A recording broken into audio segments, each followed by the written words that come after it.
If you are getting protobuf error while installing any AI model, especially the Undo or InternLM2, then the solution is simple. All you need to do is to install protobuf library. Protobuf stands for protocol buffers, and it is a Google language neutral, platform neutral, sensible library for serializing structured data. So let me show you how you can resolve this error. As you can see on your screen, let me go up. I will show you that I got this error while running the tokenizer for this internal LM.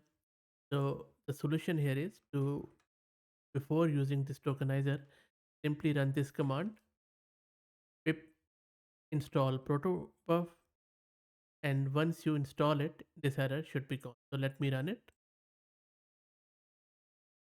wait for it to get installed, and ignore this thing about.